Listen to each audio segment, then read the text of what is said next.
C'est le salon de l'auto le plus visité au monde, devant Tokyo et Francfort. Le mondial de l'automobile de Paris, c'est jusqu'au 16 octobre. Bonsoir Patrice Ferrus, bonsoir. Merci d'être avec nous. Vous êtes rendu avec Guillaume Gouet à ce salon qui se tient porte de Versailles, donc à Paris. Et il y a évidemment des nouveautés comme chaque année. Oui, ce mondial table sur 1 million de visiteurs pour les voir, ces nouveautés et tout simplement ces nouvelles générations de véhicules. Exemple, la Citroën C3, troisième génération, la voiture la plus vendue de la marque française, plus longue, plus large et moins haute cette fois. Par ailleurs, la Peugeot 3008 ouvre le segment des SUV. Ces véhicules, vous le savez, surélevés, façon 4x4. D'ailleurs, il n'y a plus de monospace chez Peugeot, puisque la nouvelle 5008, la dernière effectivement qui a été monospace, est devenue maintenant un SUV.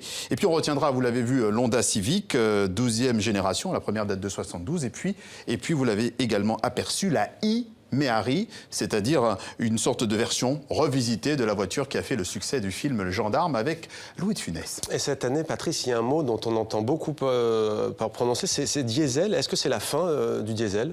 Pas tout à fait, mais presque, nous dit-on. Et sur la question justement de l'électrique, on parle maintenant de e-mobilité en deux mots, avec un E devant.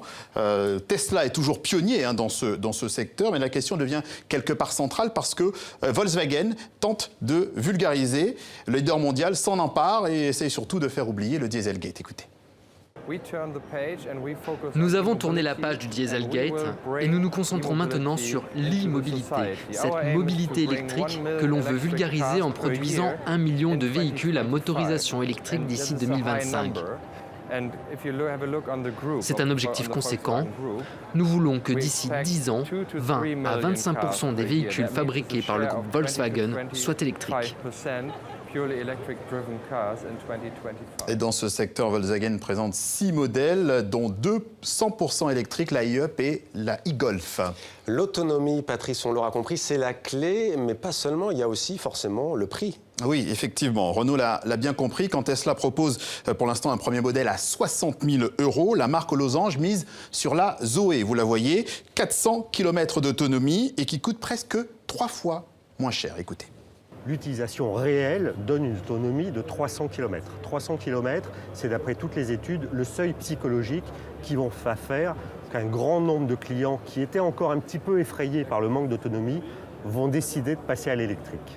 Personne aujourd'hui, à ce stade, propose 400 km NEDC sur les véhicules grand public à un prix qui soit accessible. Accessible, c'est-à-dire 22 000 € environ. Mais attention, chez Renault, la batterie se loue 69 ou 79 € par mois. Et c'est sans compter le plein en kilowatts.